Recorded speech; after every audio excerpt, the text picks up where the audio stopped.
podpredsednici Vlade Slovenije. Na vrsti pa je kandidat za predsednika Republike, dr. Milan Zver. Hvala lepa za besedo.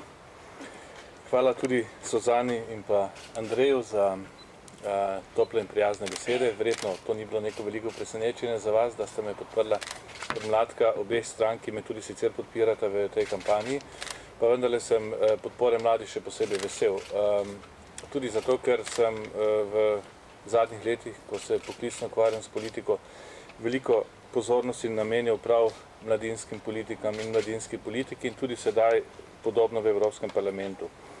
Obema se tudi zahvaljujem za to, da tako aktivno sodelujeta pri zbiranju, širjenju te mreže.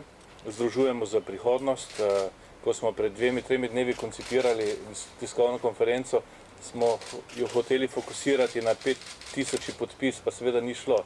Danes je že več kot 5500 podpisov, izjemno hitro narašča število podpisov in bi radi čim bolj dobro temeljito omrežili Slovenijo z našim gibanjem. V tem času od zadnje konference do danes so še na posebej vidno mesto na listi podpisnikov prišli še Lojze Peterle, magister Tonin, minister Hojs in še mnogi drugi. Med njimi tudi dr. Ljubo Sirc, ki je v nedeljo izrazil mojo podporo, verjetno se še ga nekateri spomnite, v svoj čas je bil tudi predsedniški kandidat.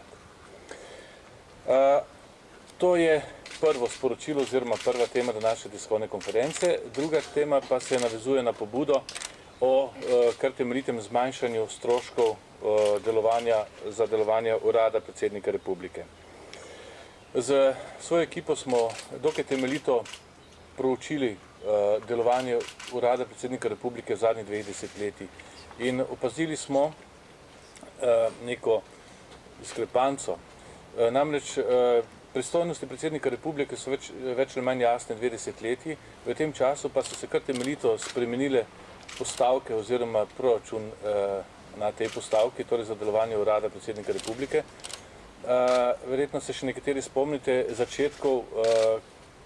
začetku delovanja te inštitucije je bilo 5-krat manj v masi denarja namenjeni za zaposlovanje, za kadre. Torej 5-krat manj zaposlitev.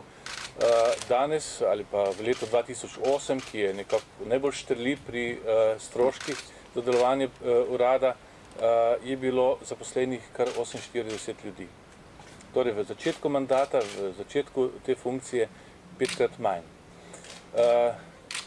V tem času so se stroški poslovanja, materialni stroški povečali kar za 9-krat. To pomeni še tudi to, dokaj nesorazmerno, bistveno več kot so naraščali stroški za kadre. Skratka, danes bi nekako težko upravičili recimo tolikšne stroške za delovanje urada, pri tem, da ostanejo pristojnosti, ki jih daje ustava in ki jih dajo tudi zakoni predsedniku Republike enaki, kot so bili takrat. V tem času so, recimo, da je najbolj povečal stroške delovanja urada bivši predsednik Drnovšek, vendar je torej najvišji porabo vendarle dosegel sedanji predsednik v letu 2008. Tudi z njegovim mandatom je povezanih kar nekaj težav pri poslovanju urada. Te je nenazadnje odkrilo tudi Računsko sodišče, ki je dalo oceno s pridržkom. To pomeni, da ni bilo vse v redu pri poslovanju, tu pa tam so nekoliko po domače poslovali. Včasih so poslovali kar z dobavnicami, ne z javnimi ponudbami. Bilo je tudi precej napak pri naročanju letalskih kart. Postopek je sporen kar v 29 primerih. Znano je, da je v letu 2008 znesek za letalske prevoze bil izjemno visok, kar 836 000 evrov in še nekaj. Da so bili nekateri obiski izjemno dragi, verjetno se spomnite polet predsednika v Sarajevo, ki je stal slovenske davkoplačevalce kar 89.100 evrov. In še bi lahko naštevali tudi bivanje v nekaterih luksuznih hotelih, recimo, niso najboljši zgled za urad predsednika republike. Tisto, kar vam želim sporočiti, je to, da se zlasti v sedanjih kriznih časih lahko močno omeji obseg stroškov za delovanje urada, pri čemer to nikakor ne bi ogrozilo kakovosti dela predsednika republike. Jaz sem prepričan, da lahko pri letalskih kartah, pri letalskih prevozih, če se uporabljajo seveda redne linije in če se tudi uporabijo manj luksuzna prenočišča, če se zmanjšajo materialni stroški, zlasti na protokolarnih zadevah, nenazadnje tudi stroški prve dame, bi lahko že v prvem letu novega mandata prihranili za od 15 do 20% proračuna. To znaša več kot $500 milijona evrov. Do konca mandata pa bi lahko brez večjih pretresov prihranili 25% proračuna, ki je sedaj namenjen za urad predsednika republike.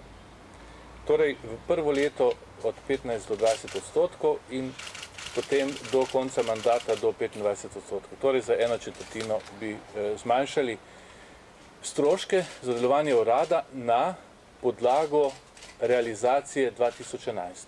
Na podlago realizacije 2011, ki je nekoliko nižja od 2008, da smo nekoliko bolj fair in pošteni v svojih računih. Jaz mislim, da je to pomembno storiti, zlasti v času krize, predvsem zaradi tega, ker je prav, da se tudi najvišji državni organi ali pa nosilci oblasti delijo usodo z ljudmi v teh težkih časih. Pokazati vrlino skromnosti se mi zdi v tem času in tudi nepotratnosti seveda izjemno pomembno. Vsekakor pa je tudi prav, da z manjšim vložkom lahko opravimo nalogo enako dobro ali celo bolje. To sta dva temeljna cilja in dve temeljni sporočili današnje tiskovne konference.